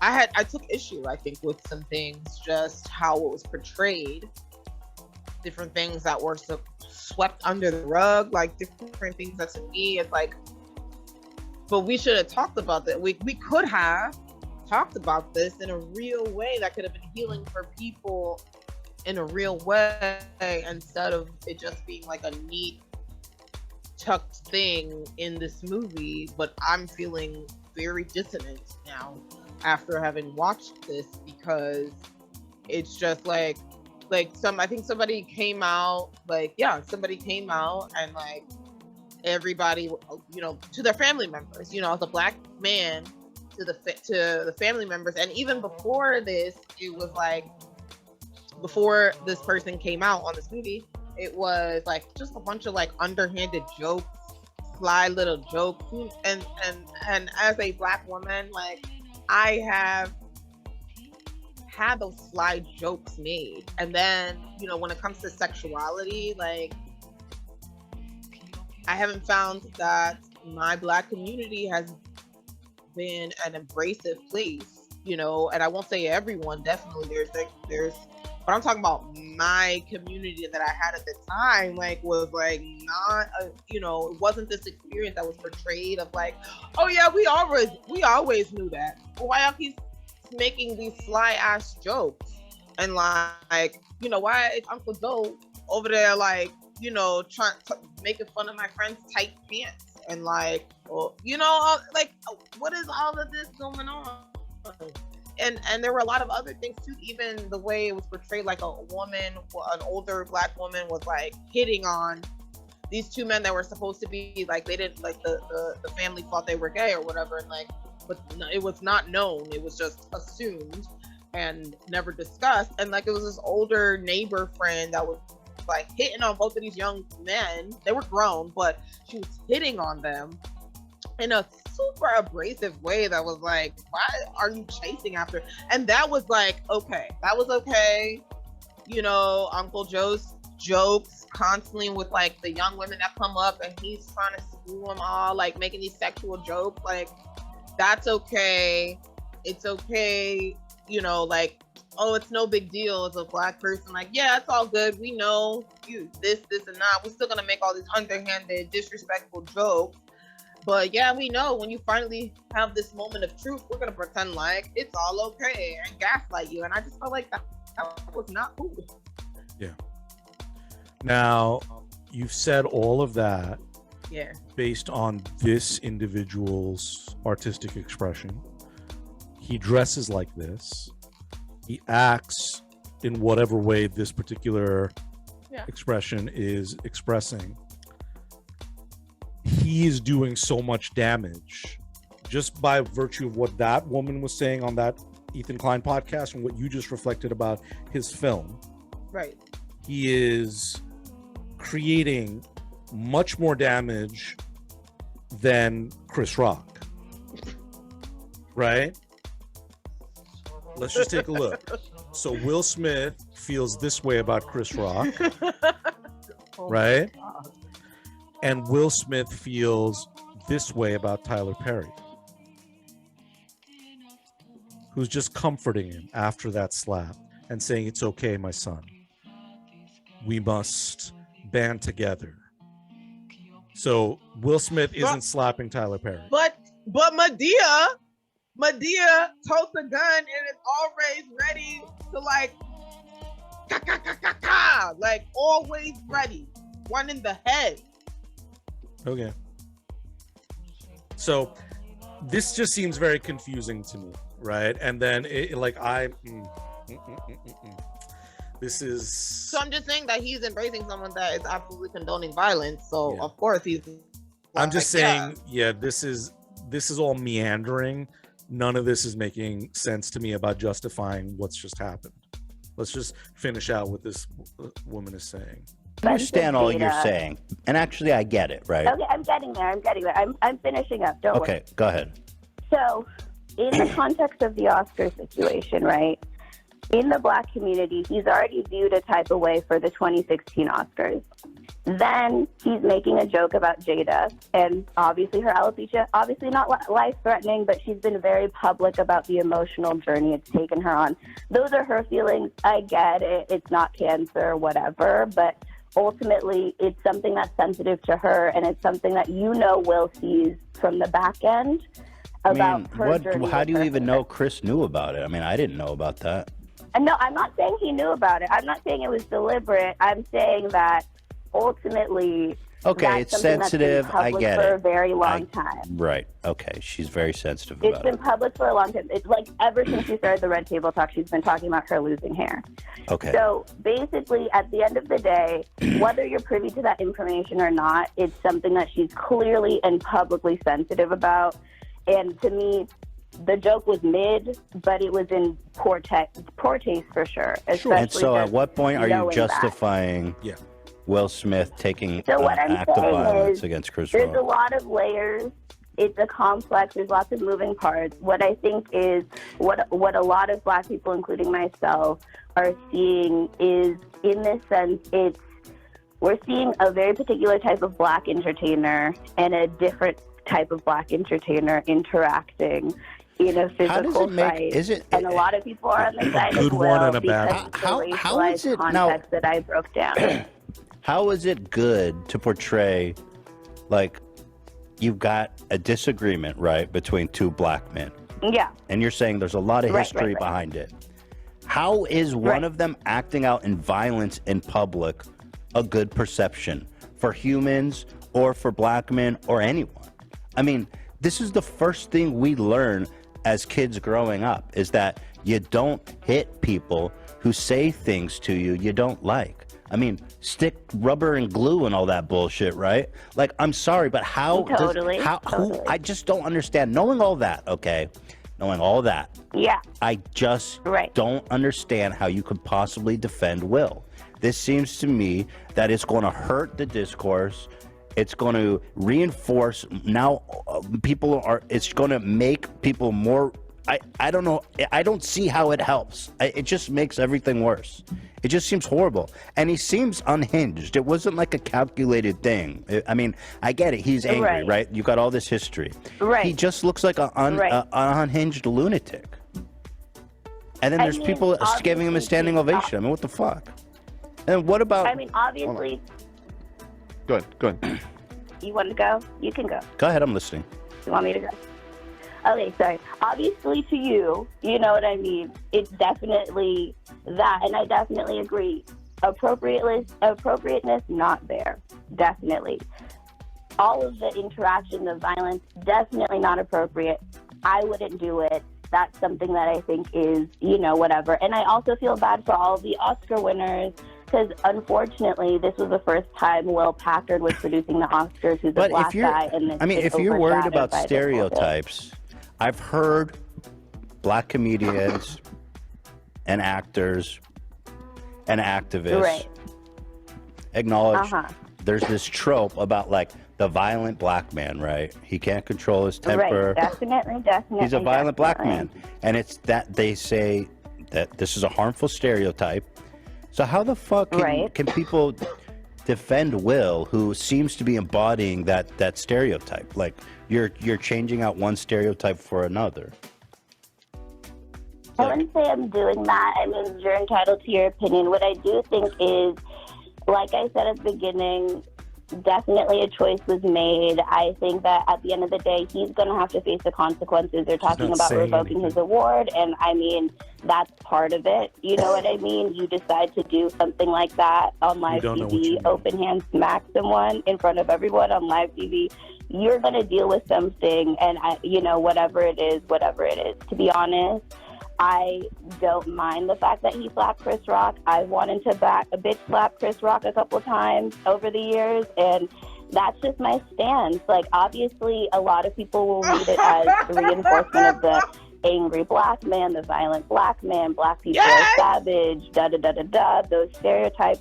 What I saw was a man that was upset and defending his clearly upset wife, and I feel like, sometimes violence happens. I'm not going to sit here and say we live in a utopia. I'm not going to sit here and say that people don't get into fights, people don't slap people around sometimes. And I'm not going to just, say that. I think societally it's also discussing appropriateness and who decides what's appropriate and all of those things and all of those conversations that, obviously. Yeah, the problem is you can't put that off on dominant white social hegemonic order, like who decides what's appropriate. You know what? You decide what's appropriate. And you just said, I don't mind that he slapped the shit out of Chris Rock. I've wanted to bitch. She said bitch slap. Ladies and gentlemen, folks, bitch slap is usually what's referred or reserved as a statement for a man slapping his bitch who's out of order. And they're not talking about a dog. No, and this fucking woman is just, as a woman who seems well informed about the social discourse around these things, is just validating that. That's remarkable. So a couple of things, right? So I will just say that when she was talking about, or when he was talking about, you know, you learn, even as a kid, you learn like rubber and glue and shit, right? And don't hit people. And I was thinking, and like searching my memory docs, and I don't know, like I definitely am not gonna speak for everybody, but I will certainly speak for me. And I realized that that's not what I learned. Actually, maybe one of the first things I learned about violence was that it was okay for your parent to hit you, right? You were out of order. It was all right for your parent to beat your ass. Is the first thing that I've learned about violence. Yeah. Yeah. You learn it. And that's gonna turn a whole lot of heads, because like people still very much believe that. I had to struggle. Not a whole lot. No, I won't say not a whole lot. I had to struggle, but it wasn't like a big battle with myself, because I knew like, bro, I don't believe this shit. Like I hated it. I still remember. You know what I mean? Like I spankings were like not useful and highly abusive, and it made it confusing. You know, it made it confusing on so many levels. Like it made it confusing as a kid, as a person, as a child that loves your parent. Like, but also there are times when they abuse you, and you're like, but this is not abuse. It just feels wrong. Well, what else is not abuse that feels wrong? It was so, you know what I mean? Like, it was so confusing. And then even as a young woman, when I'm getting hit in the face by a person that, again, is like, this is someone I love. This is someone that's supposed to be like loving me, and we're supposed to be building something together. But because I crossed these lines, that I get abused. Like, it's been reinforced so many times for me that was especially okay. when those people, I do it because I love you, say things like that in the same way that Will Smith said after his apology during his Oscar acceptance, said, I'm just a vessel of love. Like, I do this because I'm a vessel of love. My love is driving me to protect the people I care about. So you protect people by disenfranchising, disempowering, or utterly oppressing other people. I hate that he said that, because not recently, but I read and continue to reread something that, like, it reminds me that when you ask for love in your life, and you know are like, well, I want to be the conduit of love, it's not just positive, it's positivity that filters through you, or that, like, it's like you're able to define what love, no, I won't say love, because I'm actually talking about real genuine care for like humanity, you know, what that is, because you experience things that are absolutely not love.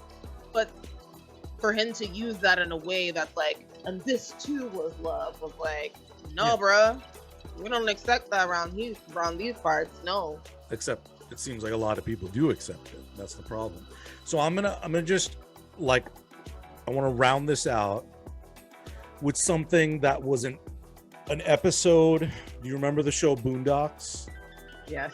Right. So back in the day, that's like, it never ended for me. 12, 15 years old. I don't even know when, right? This was early 2000s. And this particular thing that you see, obviously, and it's using like it became an issue because it's using the N-word, and that's actually what was referred to in the show, you know, and yet it was controversial, especially because it was a show that was penned and created by a black man with black actors, critically appraising black culture, black American culture. And this episode is a brilliant episode, and this scene that we're about to watch is a scene that I think will be self-explanatory as to why we're positing it here at this point, because, well, let's just watch it and see. And you tell me if there is anything that you can connect relative to this scene and what is referred to as this kind of moment and Will Smith and Chris Rock's moment. Mm-hmm. Okay.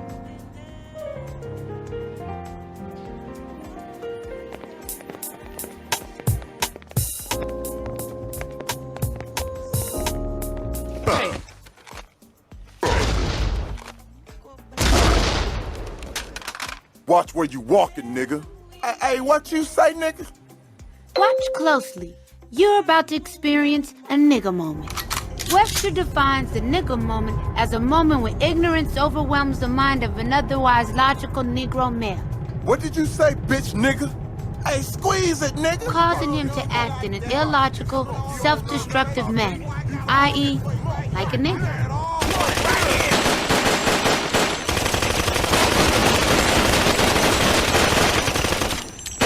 Nigga moments are unpredictable. Hey, wait, man, wait. This is stupid. Hey, you right, dawg. Look, let's put the guns away and go on about our business. Freeze! But they all end up bad. If they had their own category, nigga moments would be the third leading killer of black men behind pork chops and FEMA. It's a fact. Now let's see how a nigga moment affects a white man. Watch where you walking, bitch. What did you... Wait a minute. I'm white. Where you going? Don't you ignore me. This is a perfectly good moment to throw your life away. Go soccer slut. Okay. How'd you feel about that one? First off, let me fix my headphones. I actually didn't remember this, so I wasn't sure how this was gonna go. I didn't remember, and oh my Jesus, like I talked about like almost being shot earlier, but like I wasn't even talking about what I'm thinking about now, what I was thinking about when I saw that. Yeah. What it's like to be, let's not even talk about what it's like to be caught in between one of those moments. Like, even as just a bystander, but like, jeez, that's exactly, I feel like that's exactly what happened. It was like, that, what we are seeing on this, you know, on the Boondocks, like, it's not about these guys brushing shoulders or bumping shoulders hardly. Like, you know, it's not about them colliding. It's about they collided because of what was individually going on in their lives. You know what I mean? And they reacted to the collision because of that in an explosive way. I talked about, like, you know, like the need to explode as an outlet to all of the stressors and abuse that I've taken, and having to learn how to do something, choose to do something else other than exploding. But that is an explosive moment. That could be a different word for it, you know, an explosive moment. And that's what we saw on stage, except for it wasn't like two people bumping shoulders. It was like one person bumped their shoulders into someone's face or their hand, you know, into someone's face. Like, this isn't just two individuals crossing paths in the street. Yeah. This was, we both signed up to come to this, you know, no matter what's happened in the past with everything, like we both decided to come and participate in this event. And now I also decided to come walk up on the stage and slap the dog taste out of your mouth because you said something I didn't like. And no matter my feelings about what was said, because I do have feelings about that, it's not okay to react to your negative emotion by abusing another person, assaulting another person. There are better ways. There are tools, definitely. And people like Will Smith, I will just say Will Smith, like I am personally hurt by this because you and I, Siraj, like we work with individuals who are affected by the same thinking, but with none of the access that Will has.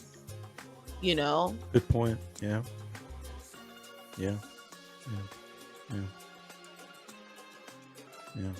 All right.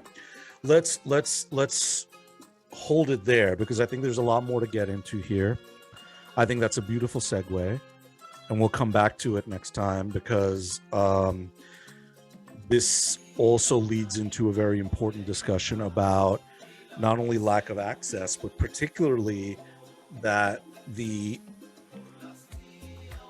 still chief indicator of the oppression of black men is incarceration, is prisons, the prison system, and access to services that can help individuals come to places where they can avoid circumstances that can lead to incarceration, which is chiefly in the black community, lack of access, and then further an avoidance of mental health care, right? And especially mental health care as it's openly, or rather not openly, discussed amongst black men in black communities. Let's get into that next time because I think that's an important takeaway, and you know, can be something that's very important for Will Smith at this point. So yeah, we'll come back to that. So once again, and folks, you know, I will just say before we close out, like, because that's something I'm just thinking of, like what you said, like that's something, you know, that could even be important for Will Smith, and that even in my head, like I'm thinking about like, ooh, that could be like, ooh, you see what I'm saying, like that, like that's an insult. It's not an insult. It's something that's very much needed, but unfortunately, like for a lot of people, even, you know, me, like it took me a long time to think, like consider, oh yes, this is something that is important and not, I don't need to make fun of it in my head, like I need to accept this. It's a part of my journey. Yeah. All right, so that's today's show. Folks, for Nadine Pueros and myself, Dr. Siraj, once again, this has been Humanist Nightmare Fuel, and we will see you again soon. Later.